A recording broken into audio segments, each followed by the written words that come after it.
Puji Tuhan. Kita berdoa dahulu ya. Bapa di surga, terima kasih buat kesempatan kami bisa datang memuji dan menyembah-Mu. Dan kami merasakan hadirat-Mu Tuhan. Engkau juga bertahta di atas pujian kami semua. Dan saat ini Engkau sudah kami tinggikan dan kami muliakan. Dan kami juga percaya inilah saatnya kami mendengar firman Tuhan. Inilah saatnya kami menangkap pesan dan isi hati Tuhan. Sehingga kami berjalan bukan memiliki konsep pikiran kami sendiri, tetapi memiliki konsep pikiran Tuhan yang ada dalam kehidupan kami. Bapa di surga, terima kasih kami membuka hati kami pada saat ini. Di dalam nama Tuhan Yesus kami berdoa dan ucap syukur, haleluya, amin. Baik Bapak Ibu sekalian, pada saat ini saya menyampaikan satu tema namanya integritas keuangan. Kita juga mesti tangkap pesan Tuhan, bukan hanya sekedar bagaimana mencari atau menggunakan uang, tapi kita juga mesti mengerti apa yang menjadi sudut pandang dan pikiran Tuhan memandang kepada uang. Kita percaya bahwa everyday setiap hari kita semua tidak luput pasti kita mencari uang atau kita berusaha untuk mendapatkan income. Tapi hari ini saya mau menyampaikan ada satu hal yang sangat penting berbicara integritas keuangan. Nah, apa itu integritas? Integritas adalah konsistensi antara iman, nilai, dan tindakan, bahkan di tengah godaan dunia. Jadi gini Bapak Ibu sekalian, saya percaya kita punya iman dan percaya. Saudara percaya sama Tuhan Yesus? Saudara beriman akan Tuhan Yesus? Yes, kita semua datang ke sini pun karena kita punya iman. Nah, tapi belum tentu iman yang kita percaya itu dirumuskan dengan sebuah tindakan yang sesuai dengan iman kita. Kita percaya, tapi belum tentu tindakan kita sesuai dengan iman kita. Itu namanya problem di dalam integritas. Karena integritas adalah iman kita, itu ditunjukkan lewat tindakan kita, diperkuat yang namanya value atau nilai. Nah, disinilah saya mau jelaskan pada Bapak Ibu mengenai nilai. Dan sebelum saya lanjut, apa itu integritas? Contoh, seorang siswa, dia berkomitmen untuk tidak nyontek. Karena dia percaya waktu dia tidak nyontek, dia akan bekerja, dia berusaha, dia belajar, dan dia bisa akan sukses. Nah, karena dia percaya, maka dia memutuskan untuk tidak nyontek, dan dia bertindak, dia belajar, dan dia berusaha. Itu adalah integritas. Dia percaya kalau dia tidak nyontek, dia bisa sukses dengan belajar dan bekerja. Itu namanya integritas. Seseorang yang mengembalikan barang yang dia ketemu. Kita suatu hari Bapak Ibu pulang dari gereja, tiba-tiba ada lihat dompet ketinggalan.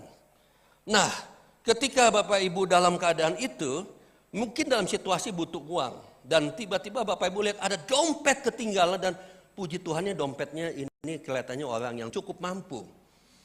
Tapi ketika Bapak Ibu ingat iman dan value apa yang Tuhan katakan, jangan mencuri, bukan milikmu, milik orang lain.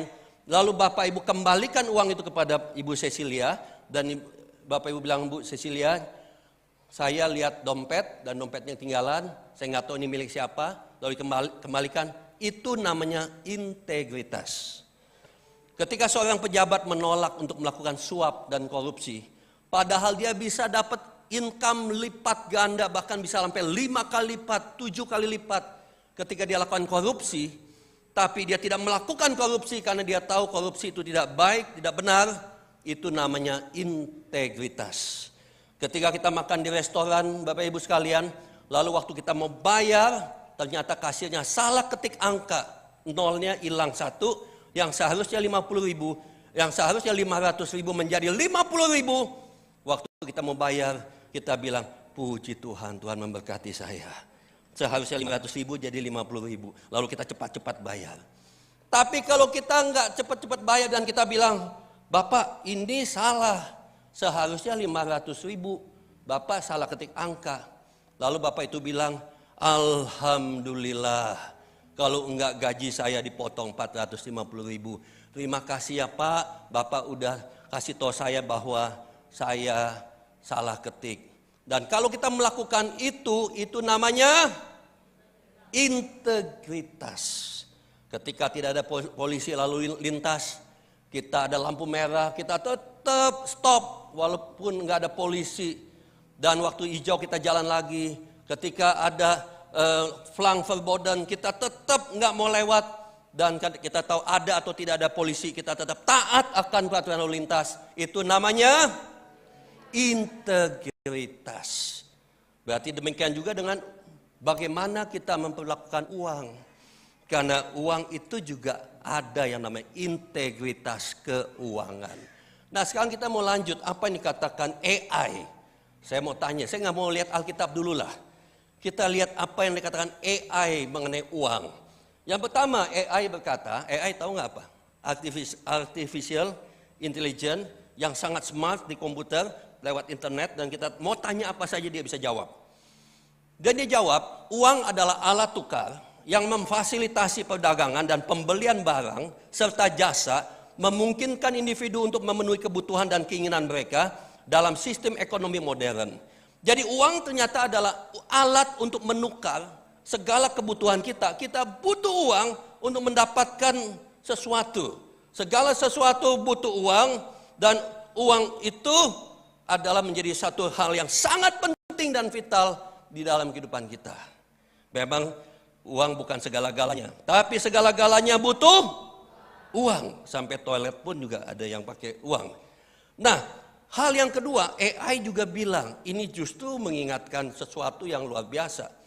Meskipun uang seringkali menjadi ukuran kekayaan dan sumber kebahagiaan, uang ukuran nomor satu sumber kekayaan dan kebahagiaan itu adalah uang bagi sebagian kita, tetapi ia juga dapat menjadi akar permasalahan dan konflik jika dikelola tanpa kebijaksanaan atau didominasi oleh keserakahan.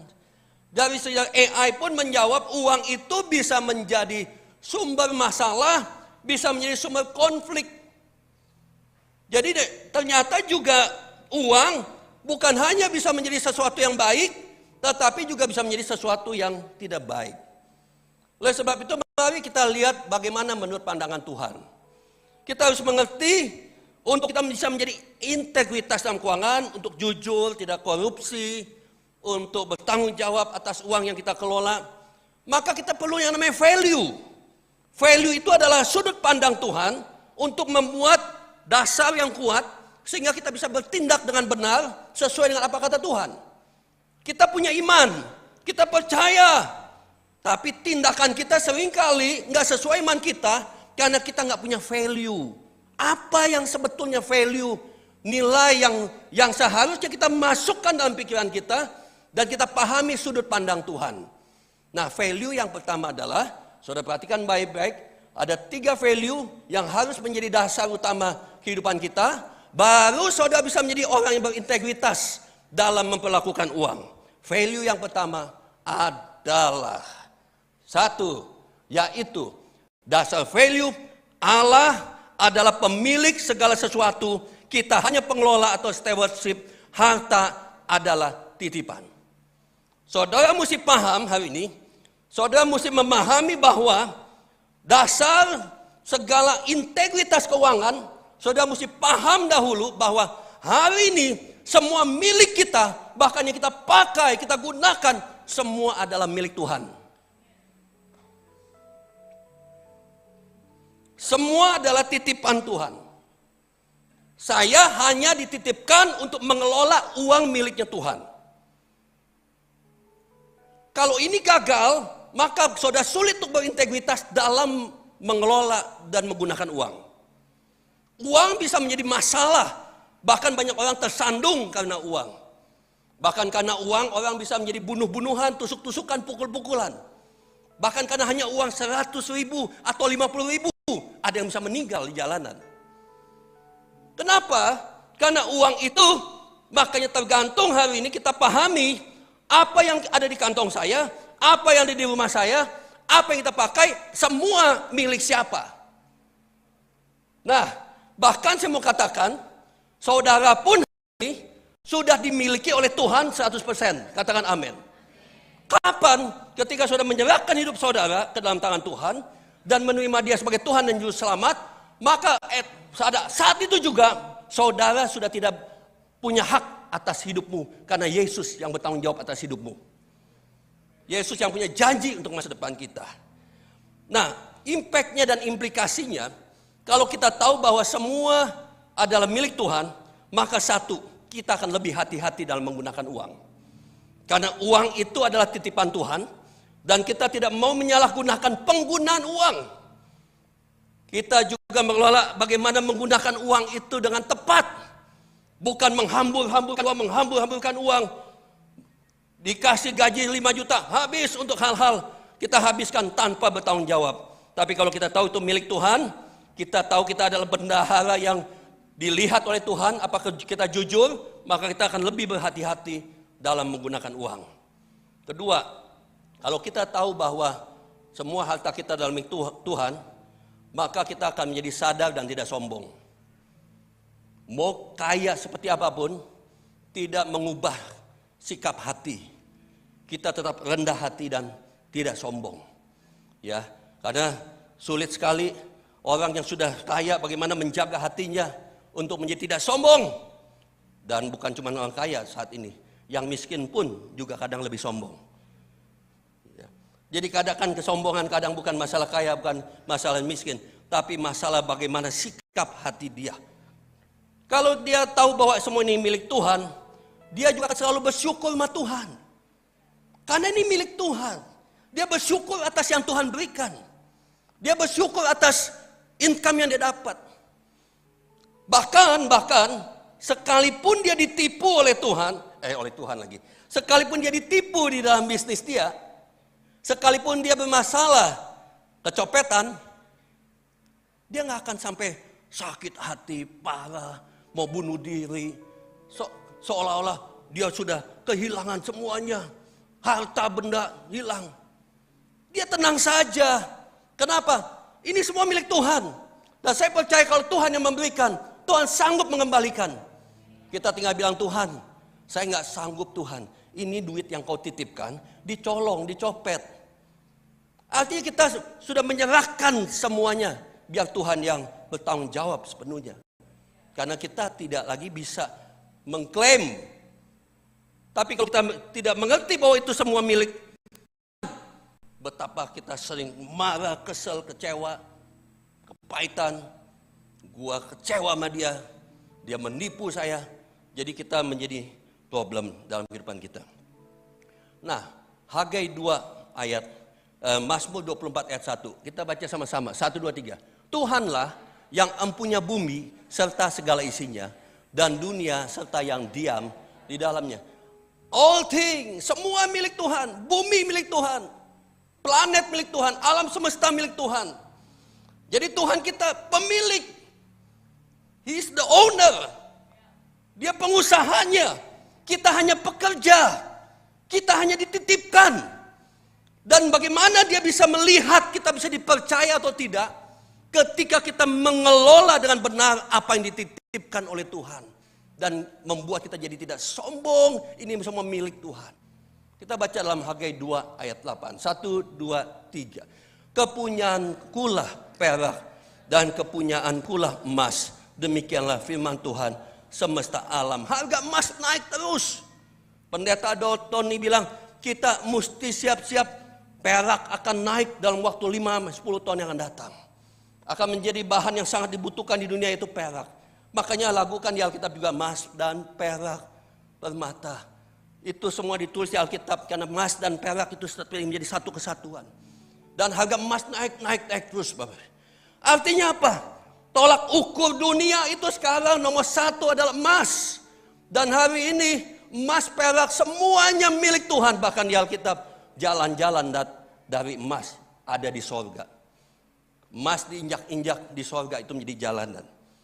Jadi Bapak Ibu sekalian, dengan kita mengerti hal ini, nilai ini, kita akan bertanggung jawab di dalam mengelola uang. Nah, yang kedua, katakan amin. Yang kedua adalah value apa tentang uang? Cinta akan uang akar segala kejahatan. Cinta akan uang akar segala kejahatan. Jadi Tuhan memandang sikap hati kita terhadap uang. Kita lihat uang bukanlah akar. Uang bukanlah akal dari segala kejahatan. Tuhan tidak pernah mempermasalahkan saudara kaya. Saya setuju sekali, bahkan saya mendorong kita semua hidup dalam kelimpahan dan kelimpahan. Tuhan tidak pernah menyalahkan atau yang disebut kaya itu adalah orang yang berdosa. Tidak. Tapi cinta akan uang itulah sumber dari masalah. Dan itu akan merupakan awal dari kejahatan dan akan membawa banyak kesedihan. Akibatnya, kalau cinta berlebihan terhadap uang, kita akan terjebak dalam dosa-dosa. Dosa apa? Korupsi, penipuan, pencurian. Kita menjadi egois dan tidak peduli sama sesama. Di dunia sekarang manusia semakin egois dan semakin tidak mau care terhadap sesama. Yang penting saya. Tidak lagi ada rasa ingin membantu yang lain. Dan hubungan kita semakin jauh dari Tuhan. Bapak Ibu sekalian, bahwa di dalam cinta sama uang itu akan membuat gap hubungan antara saya sama Tuhan. Saya mau cinta sama Tuhan, tetapi di tengah-tengahnya ada cinta akan uang, membuat saya sulit untuk connect sama Tuhan, membuat saya sulit untuk bisa mengerti dan mendengar apa kata Tuhan. That's jadi problem dalam kehidupan kita. Akhirnya kita menjadi kehilangan kedamaian, ya. Kita menjadi khawatir, kita menjadi stres, kita menjadi tidak tenang. Karena pagi, siang, malam kita hanya pikirnya uang. Begitu bangun pagi, kita langsung mikirnya uang. Siang kita mikirin uang, sore kita mikirin uang. Malam kita mikirnya uang. Kita tidak lagi bisa fokus bagaimana menyiapkan waktu kita juga untuk memiliki Tuhan connect sama kita. Nah Bapak Ibu sekalian, itu value yang kedua. Ya, saya percaya ini sudah masuk value kedua. Value yang ketiga adalah apa? Value ketiga adalah hanya ada satu Tuhan dalam kehidupan, Tuhan atau uang. Kita lihat di mana ayatnya, kita baca sama-sama dalam Matius 6 ayat 24. 1, 2, 3. Tidak seorang pun dapat mengabdi kepada dua Tuhan, karena jika demikian ia akan membenci yang seorang dan mengasihi yang lain, atau ia akan setia kepada yang seorang dan tidak mengindahkan yang lain. Kamu tidak dapat mengabdi kepada Allah dan kepada Mammon. Artinya apa? Hati kita pada akhirnya akan memilih di mana prioritas nomor satu, Tuhan atau Mammon. Mammon adalah bicara uang dan tidak bisa dua-duanya. Kalau kita mengutamakan Tuhan, maka uang kita kendalikan. Uang akan mendukung kita untuk makin menambah kapasitas kita untuk jadi berkat, untuk membangun kerajaan Allah.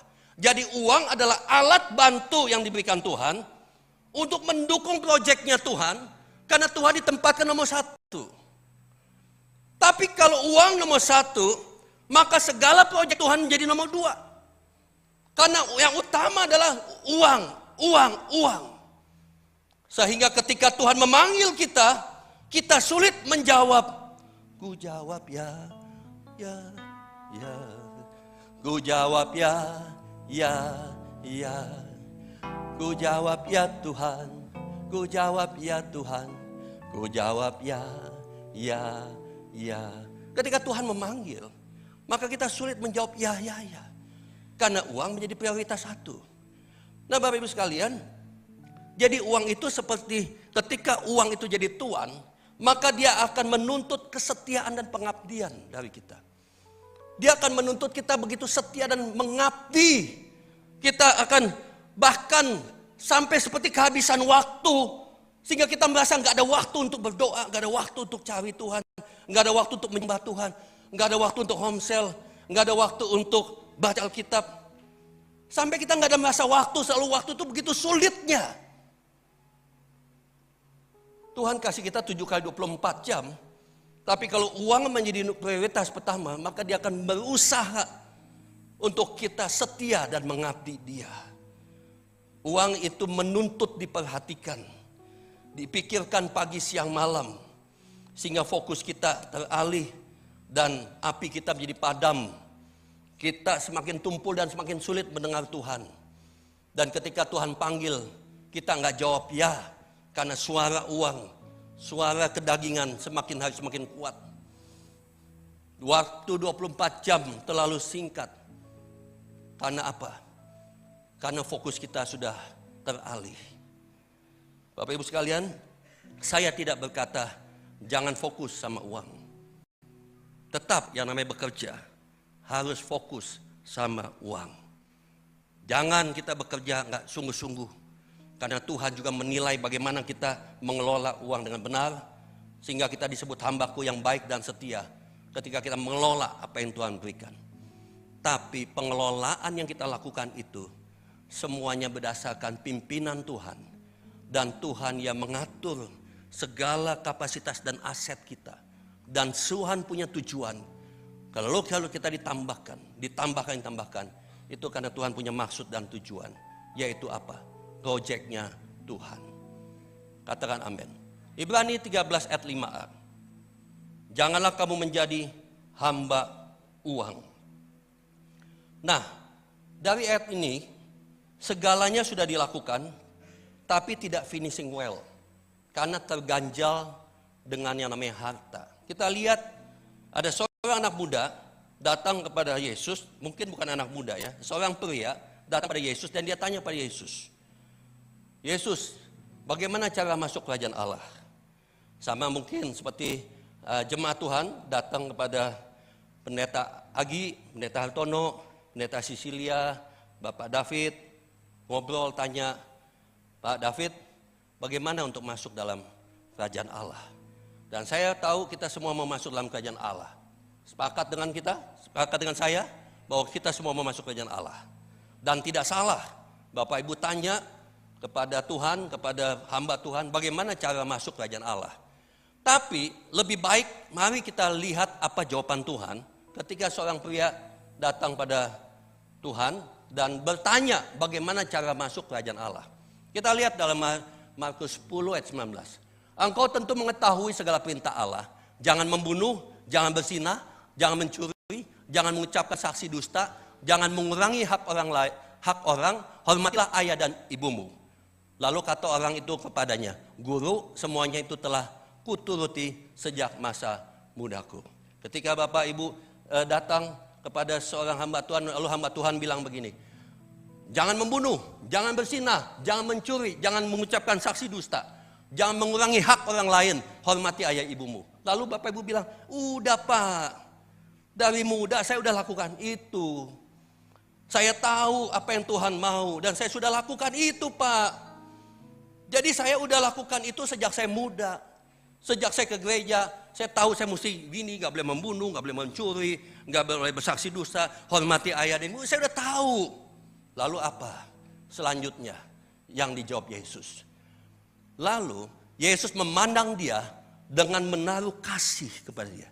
Dia memandang dengan menaruh kasih pada pria itu. Lalu berkata kepadanya, hanya satu lagi kekuranganmu. Dari semua yang sudah engkau lakukan dengan hebat dan baik dan luar biasa. Tapi hanya satu kekuranganmu. Satu, yaitu apa? Pergilah dan juallah apa yang kau miliki dan berikanlah itu kepada orang miskin. Maka engkau akan beroleh harta di sorga. Kemudian datanglah kemari dan ikutlah aku. Dan dikatakan di Alkitab, pria itu dengan sedih menangis karena hartanya banyak dan dia meninggalkan Tuhan. Jadi ternyata Bapak Ibu sekalian, kalau kita lihat di sini, dari semua yang sudah dilakukan, bahkan sudah ke gereja tiap minggu, bahkan sudah pelayanan atau apapun, Bapak Ibu, ternyata hanya satu, ownership, kepemilikan. Kita masih belum menganggap semua harta kita dalam milik Tuhan. Tuhan bisa memberikan, Tuhan bisa mengambil, Tuhan bisa memberkati, Tuhan bisa melipat gandakan semua. Karena itu semua adalah milik Tuhan. Dan waktu Tuhan panggil, mari datang kemari dan ikutlah aku, terjadi stuck. Ada orang yang sulit sekali untuk lebih jauh mengikut Tuhan. Ada seperti ada gap yang sulit untuk mengikuti Tuhan. Sulit sekali untuk melayani sungguh-sungguh. All out sungguh-sungguh. Selalu akan terhambat dengan apa yang hari ini dia miliki. Harta, kekayaan, bahkan yang paling dia kasihi. Yang paling dia nikmati. Itu membuat dia gak sungguh-sungguh lagi mengikut Tuhan. Dia menarik diri dari panggilan Tuhan. Dia tidak menjawab ya. Dia dengan sedih dia meninggalkan Tuhan. Ternyata satu-satunya hal yang bisa membuat hal tertinggi satu, karena Tuhan bilang satu kekuranganmu. Hal yang tertinggi yang membuat kita tidak sungguh-sungguh mengikut dan melayani dan mengikut kepada Tuhan. Jawabannya uang.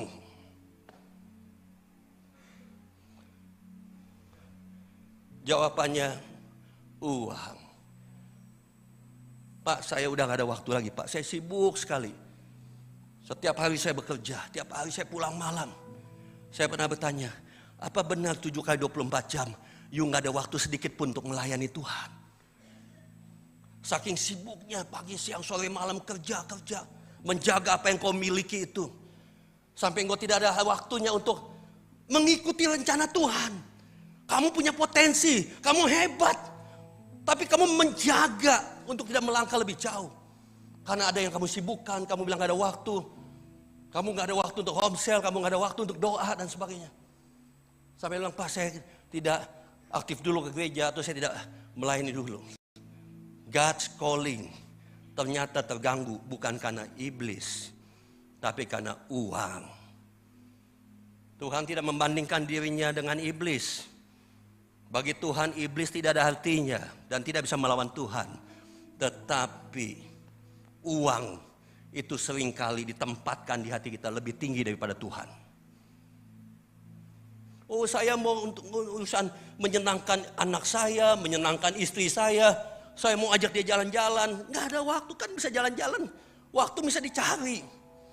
Waktu bisa dipakai. Kita bisa memanage waktu. Tidak mungkin kita gak ada waktu. Tuhan kasih 7 kali 24 jam itu adalah sesuai dengan apa yang Tuhan katakan. 7 kali 24 jam masih gak cukup juga untuk melayani Tuhan.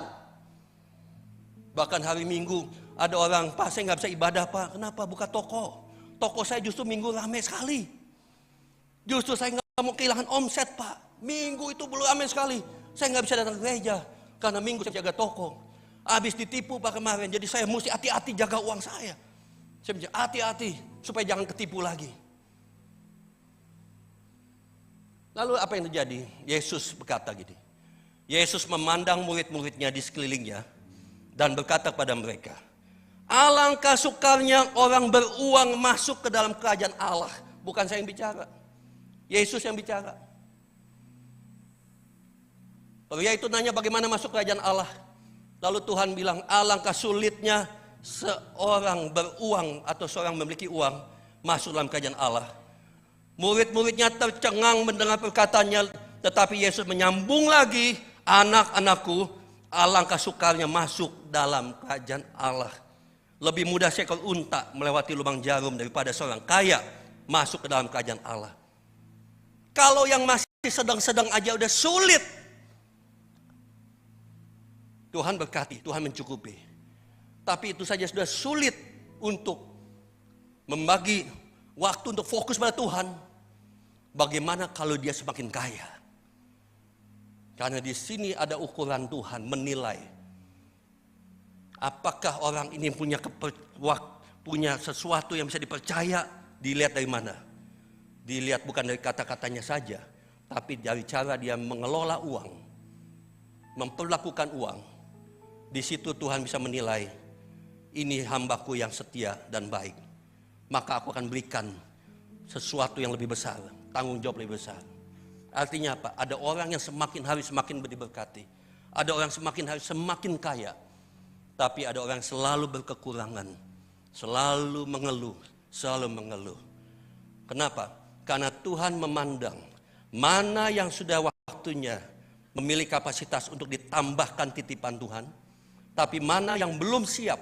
Artinya kalau di Tuhan tambahkan bukan jadi baik, malah jadi sombong, makin jauh dari Tuhan, maka Tuhan lihat momentumnya kapan untuk memberkati kita, ketika kita setia atas apa yang diberikan oleh Tuhan.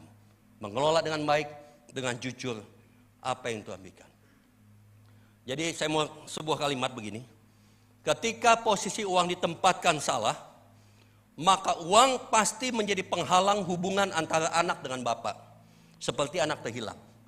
Kenapa anak terhilang sampai dia keluar dari rumah bapaknya? Karena dia bawa warisan. Dia dapat uang banyak, lalu dia tinggalkan bapaknya. Dia pesta pora, dia menikmati kekayaannya, dia meninggalkan bapaknya. Lalu kapan pada akhirnya dia kembali ke rumah bapaknya? Ketika uangnya habis. Ketika dia banyak uang, dia meninggalkan bapaknya. Tapi ketika uangnya habis, dia kembali kepada bapaknya. Karena dia tahu bapaknya kaya. Nah, seringkali terjadi seperti itu. Kita belum siap untuk ditambahkan oleh Tuhan. Kita belum siap untuk ditambahkan berkat-berkatnya. Karena ketika berkat-berkat ditambah, berkat itu diubah menjadi kutuk, bukan jadi berkat.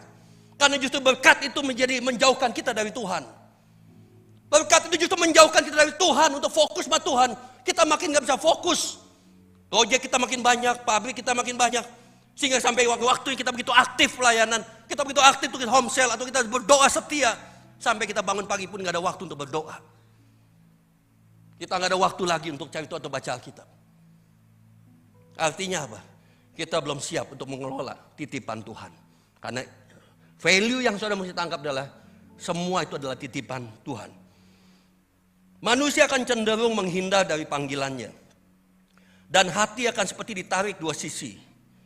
Tidak ada damai sejahtera, gelisah, khawatir, kehilangan harta, dan menjadi hamba uang. Lama-lama jantung gak stabil. Kena ke ginjal, kena problem tubuh. Kenapa? Karena khawatir, stres, ketakutan, pikiran negatif, takut gak cukup masa depan. Dan dokter, ahli mengatakan 90% penyebab sakit kanker adalah karena ketakutan, asumsi negatif, pikiran negatif, khawatir, itu sumber penyakit kanker. Kenapa bisa khawatir? Kenapa bisa gelisah? Kenapa bisa stres? Karena hatinya benar-benar connect, mencintai uang. Sehingga kalau dia tidak bisa jaga uangnya, dia tidak bisa memelihara uangnya, dia simpan baik-baik. That's good, itu simpan baik-baik. Tetapi ternyata dia tidak tahu bahwa semua itu adalah titipan Tuhan. Dan akhirnya dia menderita, timbul masalah dan problem dia. Dia menjadi kurang peka akan suara Tuhan. Apinya menjadi padam, suara kedagingan semakin kuat, suara iblis semakin kuat. Ketika Tuhan bicara, dia seperti menutup telinganya. Karena fokusnya bukan lagi Tuhan nomor satu. Temannya menasihati dia, sudah tutup telinga. Dia menganggap dia tidak masalah. Tapi sebetulnya dia tidak peka lagi akan suara Tuhan. Pada waktu awal dia bilang, Tuhan kau memanggil aku luar biasa. Tuhan ini hidupku aku serahkan ke dalam tangan-Mu Tuhan. Engkau Allah yang baik. Tetapi dalam momen-momen 1 tahun, 2 tahun, dia sudah kehilangan kasih mula-mula. Kenapa kasihnya bisa hilang kepada Tuhan? Karena tergeser kasihnya. Bukan lagi pada Tuhan, tapi pada harta kekayaan. Sekali lagi saya mau katakan, Tuhan tidak pernah mempermasalahkan harta kekayaan. Tapi yang Tuhan jaga hati-hati, di mana engkau tempatkan Tuhan. Nomor 1 atau harta nomor 1. Ya. Jadi kalimat saya begini, seharusnya uang dan panggilan Tuhan saling terkait satu sama lain. Uang itu adalah alat untuk menunjang bagaimana kita bisa mengerjakan proyeknya Tuhan, maka Tuhan tambahkan dengan fasilitas. Uang adalah alat, bukan tujuan. Alat untuk menunjang kemaksimalan saya untuk menjadi alat dan kemuliaan bagi nama Tuhan. Makanya Tuhan titipkan uang itu, dan uang itu bukan milik saya, tapi titipan dari Tuhan untuk dikelola dengan baik. Dan apa yang Tuhan mau untuk dikelola dengan baik, uang itu bukan dipakai 100% untuk diri saya, tapi bagaimana saya untuk bisa menabur, membagi untuk kerajaan Allah.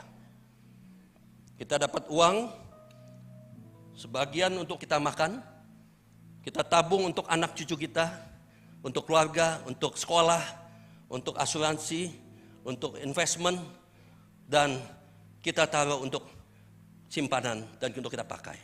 Tapi ada bagian dari yang saudara miliki, Tuhan mau pakai tangan saudara untuk jadi berkat buat orang lain.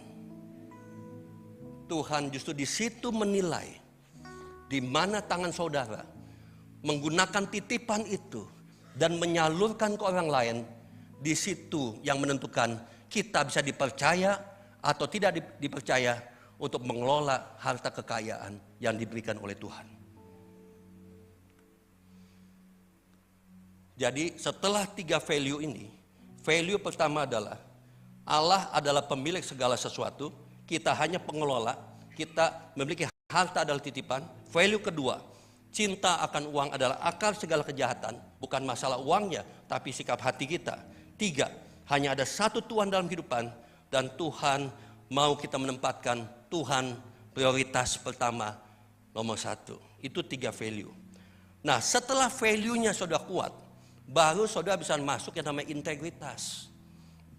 Saudara akan gagal dalam integritas keuangan kalau saudara tidak punya 3 value sebagai dasar itu. Saudara akan menganggap ini uang gua ditipu, gua rugi. Awas ya kalau ketemu gua hajar lu. Saudara pakai kekuatan tuh membalas dendam. Karena saudara merasa disakiti hati saudara. Tapi kalau saudara tahu itu milik Tuhan, saudara akan bilang begini, terima kasih Tuhan atas yang kejadian seperti ini. Dan saya tahu semua terjadi atas seizin Tuhan. Tuhan yang sedang membentuk saya. Tuhan sedang menguji saya. Tuhan sedang menilai saya. Bagaimana responmu ketika engkau sedang mengalami masalah dalam keuangan? Tuhan mau lihat di mana cintamu kepada Tuhan. Ya, baru kita bisa masuk dalam integritas keuangan. Yang pertama, integritas apa? Mempertahankan kejujuran, kebenaran dalam setiap transaksi, dan selalu bersyukur atas apa yang dimiliki. Dalam ayat ini, di dalam Amsal 11 ayat 1, neraca yang serong adalah kekejian bagi Tuhan, tetapi ia berkenan akan batu timbangan yang tepat. Tuhan justru menimbang hati saudara, motivasi saudara, justru pada waktu saudara menggunakan uang. Di situ saudara bisa menilai di mana apakah saudara sudah siap untuk diberikan lebih, atau kalau saudara diberikan lebih justru saudara bukan makin dekat sama Tuhan atau makin jauh dari Tuhan. Di situ Tuhan menimbang siapa yang sudah siap, dia akan tambahkan kapasitas. Seperti yang 2 talenta menjadi 4 talenta dalam Alkitab, 5 menjadi 10. Dan Tuhan berkata apa? Engkau hambaku yang baik dan setia. Karena engkau setia dalam perkara kecil, aku tambahkan tanggung jawab dalam perkara yang lebih besar. Artinya apa? Bagaimana kita mengelola titipan Tuhan? Di situ menentukan Tuhan akan melipat gandakan engkau. Karena saudara sudah bisa dipercaya untuk bertanggung jawab atas yang dimiliki hari ini. Dan kita tahu ini adalah bukan milik saya, milik Tuhan. Kelola dengan hati-hati, dengan baik-baik. Karena Tuhan yang dahsyat luar biasa. Kita akan berlaku adil dan transparan dalam pekerjaan kita, dalam bisnis kita, dalam pinjam, meminjam. Jangan sampai ada banyak anak Tuhan terlibat dengan pinjol. Banyak seorang hamba Tuhan bilang, Pak, tahu nggak? Hari ini betapa banyak sekali anak-anak Tuhan terlibat dengan pinjaman online. Dan makanya mereka sulit untuk berkembang, mereka sulit untuk bertumbuh, mereka sulit untuk maju di dalam kekristenan. Mereka stuck di satu tempat. Kenapa? Jawabannya karena mereka terlibat dalam pinjaman. Hutangnya begitu banyak, ya. Dan saya mau katakan, yang namanya hutang tetap mesti dibayar. Bapak Ibu sekalian, yang namanya hutang tetap mesti dibayar. Karena justru dari situlah Tuhan melihat kejujuran kita. Berani pinjam, tapi juga harus berani membayar. Sekalipun mencicil, Tuhan melihat kejujuran kita. Bagaimana Tuhan bisa memberkati kita? Karena kita sendiri tidak bertanggung jawab atas harta milik orang lain. Kita dikasih kepercayaan, kita tidak bertanggung jawab. Bagaimana Tuhan bisa kasih lebih? Bagaimana Tuhan bisa memberkati pekerjaan kita dan bisnis kita? Kalau kita tidak bertanggung jawab atas milik orang lain yang sudah diberikan pada kita. Dan akhirnya kita terlibat, terus terlibat. Sampai kita tidak akan pernah bisa mengalami kemaksimalan dalam kekristenan. Kemaksimalan dalam mengikut Tuhan, menjadi orang yang bertambah, bertumbuh dan berbuah selalu stuck. Ada gap antara kita sama Tuhan.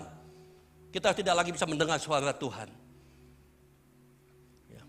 Jadi kita lihat dalam Ibrani 13 ayat 5. Saya mengajak kita baca sama-sama ayat ini 1, 2, 3. Cukupkanlah dirimu dengan apa yang ada padamu. Karena Allah telah berfirman, aku sekali-kali tidak akan membiarkan engkau, dan aku sekali-kali tidak akan meninggalkan engkau. Dari ayat ini saya jelas, saya anak Tuhan, saudara anak Tuhan. Saya percaya Tuhan akan mencukupi hidup kita.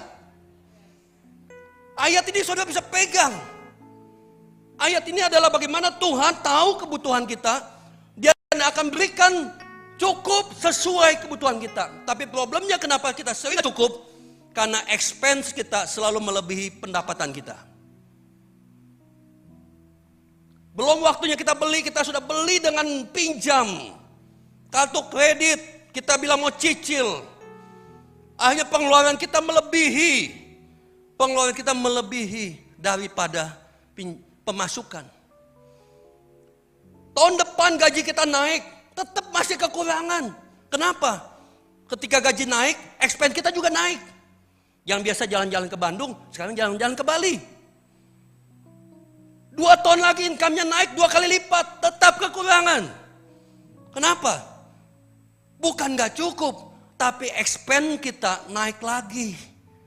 Jadi income naik 2 kali lipat, expense naik 3 kali lipat, biaya naik 3 kali lipat. Jadi gak pernah cukup, makanya keluar ayat ini. Cukupkanlah dirimu dengan apa yang ada padamu. Jadi Tuhan sulit untuk mencukupi, karena setiap kali Tuhan cukupi, maka kita tingkatkan biaya kita. Bahkan dengan pinjaman online, pinjaman kredit card dan sebagainya. Maka sampai kapanpun kita akan seperti terikat, nggak ada damai sejahtera, selalu sulit untuk bergerak. Kenapa? Karena ikatan, tipu daya, kekayaan dunia sulit membuat kita bergerak. Yang kedua, WLC untuk maju depan. Integritas yang kedua adalah apa? Tidak menahan titipan Tuhan. Punya hati memberi dan memiliki tindakan yang nyata. Di ayat mana? Kisah orang kaya dan Lazarus. Ada orang kaya, ada Lazarus. Lazarus orang yang sangat miskin. Tapi akhirnya dia masuk di dalam satu tempat dan duduk di pangkuan Abraham, mengalami satu kenyamanan. Tapi orang kaya masuk dalam tempat yang gelap, yang penuh dengan penderitaan. Sekali lagi saya mau saudara menangkap pesan ini. Bukan masalah kekayaan, tapi masalah orang kaya gagal menunjukkan kasihnya dan belas kasihannya atas apa yang dititipkan Tuhan, dia tidak salurkan kepada orang yang membutuhkan. Bukan masalah kekayaan. Lalu saya baca satu ayat lagi. Lukas 6 ayat 38. Perhatikan ayat ini baik-baik. Berilah dan kamu akan diberi. Suatu takaran yang baik, yang dipadatkan, yang diguncang, dan yang tumpah keluar akan dicurahkan ke dalam ribaanmu. Sebab ukuran yang kamu pakai untuk mengukur akan diukurkan kepadamu. Saudara lihat bahwa ternyata ada satu wadah, satu takaran. Umpama saya punya satu botol aqua, maka botol aqua ini akan bergoncang, airnya sampai keluar dan melimpah. Tumpah keluar dan ke dalam ribaanmu. Jadi artinya air keluar. Itu namanya apa kalau air keluar? Apa namanya? Luber. Luber artinya apa? Penuh artinya apa? Kelimpahan. Kalau ayat yang sebelumnya Tuhan bilang, aku mencukupi, gunakanlah apa yang ada di milik kita. Aku berikan cukup pada saudara. Cukup itu artinya tidak meluber. Cukup itu artinya sesuai dengan satu botol. Karena kita butuhnya satu botol. Setiap hari kita cukup dengan satu botol. Besok Tuhan tambahkan lagi satu botol. Itu namanya cukup, Pak. Tapi ini ayat bicara kelimpahan. Artinya ada sesuatu yang lebih keluar. Jadi Tuhan nggak anti kalau kita mengalami kelimpahan. Tuhan nggak marah, Tuhan nggak anti kalau kita dapat sesuatu yang lebih dari cukup. Saya makan tiap hari mungkin misalnya 100.000. Jadi kalau Tuhan mau kasih 300.000, diterima apa enggak? Banget diterima. Saya makan 150.000. Kalau Tuhan mau kasih 500.000, diterima enggak? Bersyukur enggak? Bersyukur. Jadi Tuhan pun punya satu ajaran buat kita, bagaimana cara hidup berlimpah. Sebagai anak Tuhan, Tuhan janji engkau cukup. Tapi kalau engkau mau berlimpah, melebihi apa yang menjadi kecukupanmu, engkau baca, berilah dan kamu akan diberi. Semua kelimpahanmu sudah mesti tabur bagi.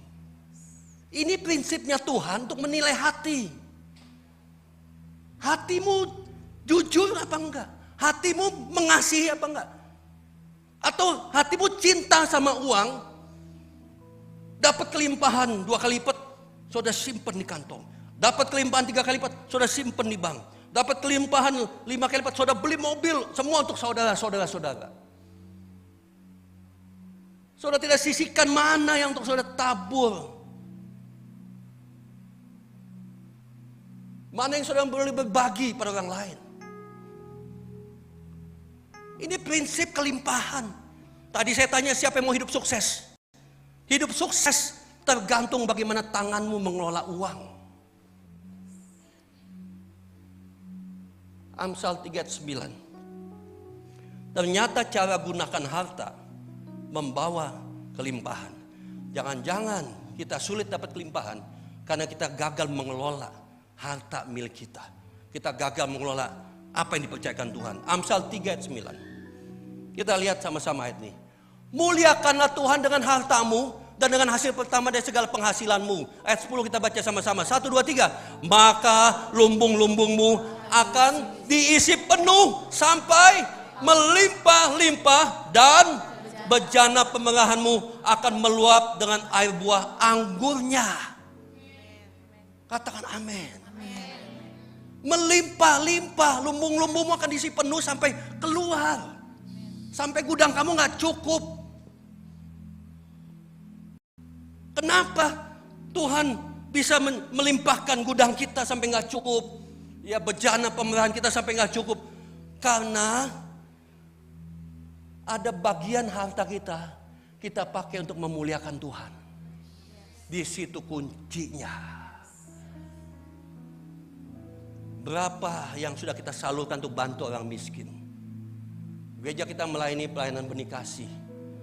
Kita melayani orang-orang yang hari ini setiap hari jadi pemulung, cari di sampah-sampah. Mereka bisa dapat sehari 50.000 dari menjual plastik-plastik. Mereka dari datang untuk kemana-mana, bahkan ada dari mereka yang tidak punya rumah dan tinggal di jalan-jalan.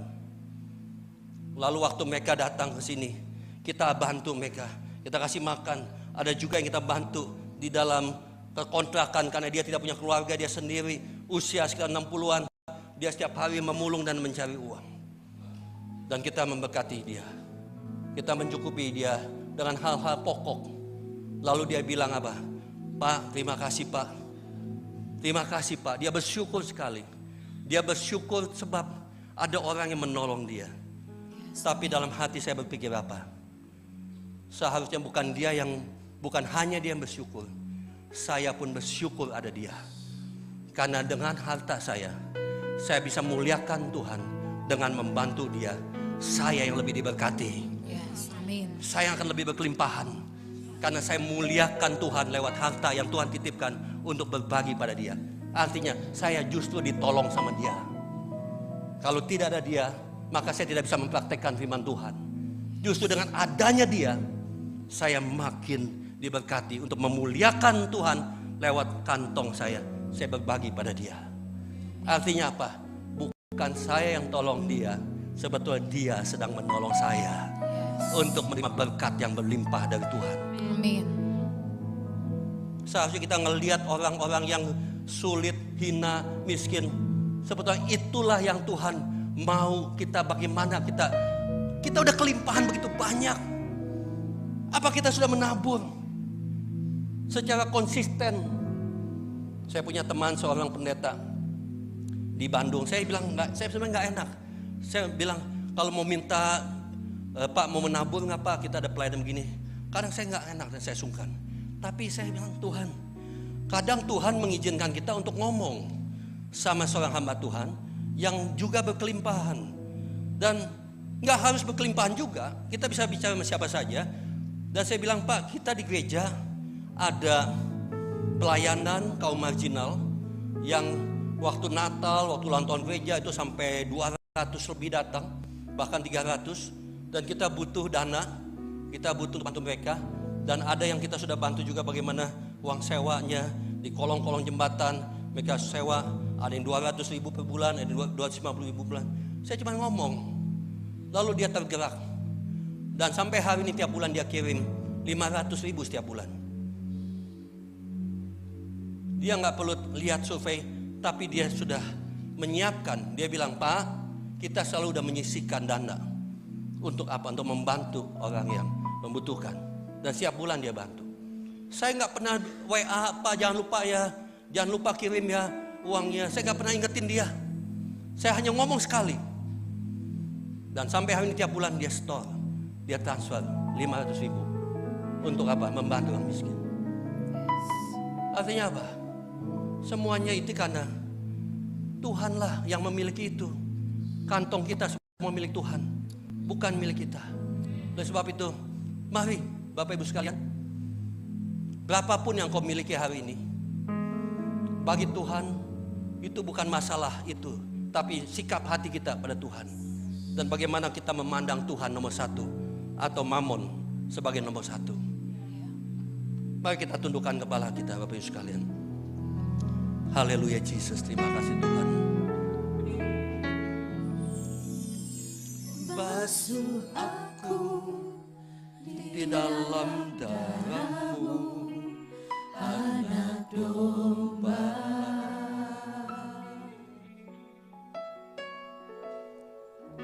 Jamah bibir, luruskan hatiku dengan Roh-Mu.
Terima kasih Tuhan. Ku rindu kemuliaan Tuhan, lebih dari segala harta. Jadikan ku hamba setia kepadamu, lebih dari segalanya, dari segalanya. Ku ingin Engkau Tuhan, Mas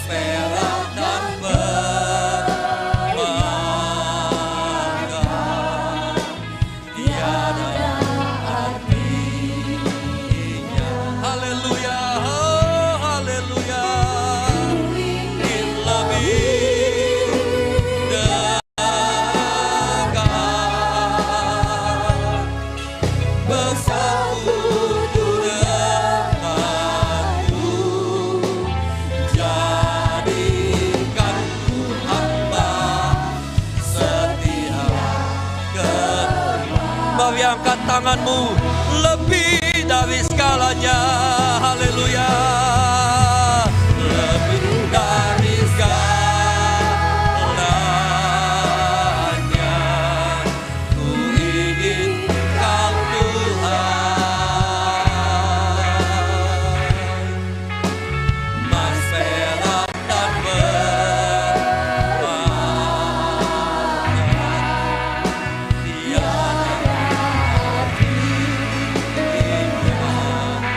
ku ingin lebih dekat, lebih dekat,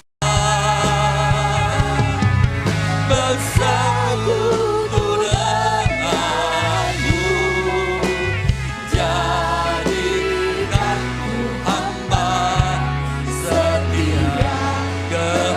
Mari bersama-sama katakan lebih dari segalanya. Amin. Lebih dari segalanya, ku ingin Kau Tuhan. Mas perak dan permata, tiada ku ingin lebih dekat, lebih dekat, bersekutu denganmu, jadikan hamba setia kepadamu. Saya akan membacakan satu ayat dalam Matius 25 ayat 23. Maka kata tuannya itu kepadanya, baik sekali perbuatanmu itu, hai hambaku yang baik dan setia. Engkau telah setia memikul tanggung jawab dalam perkara yang kecil. Aku akan memberikan padamu tanggung jawab dalam perkara yang besar. Masuklah dan turutlah dalam kebahagiaan Tuhanmu. Berhasil mengelola apa yang Tuhan titipkan, membuat Tuhan berkata sama kita, engkau hambaku yang baik dan setia, masuklah dalam kebahagiaan Tuhan. Tapi ketika ada seorang hamba yang tidak mengelola apa yang diberikan oleh Tuhannya atau Tuhannya, Tuhan bilang pada dia, hai hambaku, engkau hambaku yang malas dan jahat. Ternyata Tuhan memisahkan hamba yang baik dan setia dengan hamba yang jahat dan malas dari bagaimana cara dia mengelola titipan Tuhan. Dari bagaimana dia mengelola apa yang dia miliki hari ini. Itu menentukan kriteria baik dan setia atau jahat dan malas. Maka jelas di dalam ayat jelas, ketika dia mendapat julukan hamba yang baik dan setia, maka Tuhan, aku akan berikan engkau tanggung jawab dalam perkara yang besar. Artinya apa? Kapasitasmu bukan lagi 1 botol, tapi daya tampungmu akan kutingkatkan menjadi botol yang bisa menampung 500 mili daripada sekedar hanya bisa 100-150 mili. Artinya kantong kita diperbesar, daya tampung kita lebih besar, sehingga apa yang kita miliki bertambah. Karena Tuhan tahu kita akan setia menggunakan dan memakai itu untuk menunjang, menjadi alat untuk apa? Kemuliaan kerajaan Allah. Amin. Memuliakan nama Tuhan. Yes. Jadi berkat atau kutuk Tuhan ternyata bukan dari banyak hal yang mungkin kita berpikir kita sudah lakukan, tapi satu hal yang paling terakhir, bagaimana sikap hatimu terhadap uang dan bagaimana saudara mengelola uang itu, menempatkan dalam posisinya dan menempatkan uang itu sebagai di bawah otoritas Tuhan. Tuhan yang mengendalikan hidupku, Tuhan yang memanggil hidupku, Tuhan yang mau membawa aku kemanapun, aku selalu akan berkata, ya Tuhan, Yes. saya mau melayani Tuhan. Amin. Ya Tuhan, saya mau siap bersama dengan Engkau. Yes.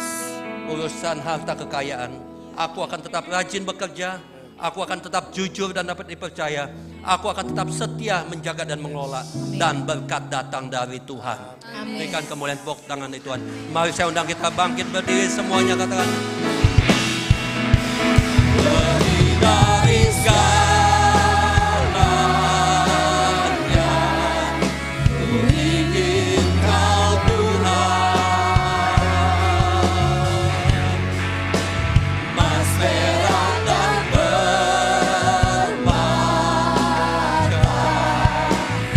tiada artinya. Ku ingin lebih dekat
titipan-Mu melalui titipan di dalam kehidupan saya. dalam kehidupan saya. Saya siap diangkat Saya siap menjadi kepercayaan Tuhan. menjadi kepercayaan Tuhan Yesus, Tuhan Yesus. inilah hidup saya. Inilah hidup saya. Mulai hari ini Tuhan, Mulai hari ini Tuhan, saya akan tempatkan Tuhan saya akan tempatkan Tuhan di tempat yang paling tinggi. tempat yang paling tinggi. Engkaulah nomor satu Tuhan, Kaulah nomor satu sebagai Tuhan Allah dalam kehidupan saya. Dan saya siap dipanggil dan saya siap untuk melakukan rencana-Mu. melakukan rencana-Mu. Terima kasih Tuhan buat berkat-berkat Tuhan. Terima kasih buat berkat-berkat Tuhan.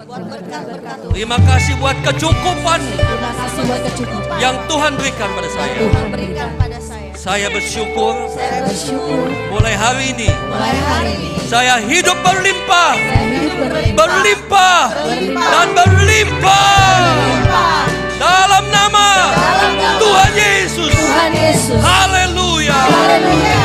Mari angkat kedua tanganmu. Pulanglah dengan damai sejahtera, pulanglah dengan sukacita, pulanglah dengan kekuatan daripada Tuhan. Allah memberkati engkau, Allah memberkati keluargamu, Allah memberkati anak cucumu.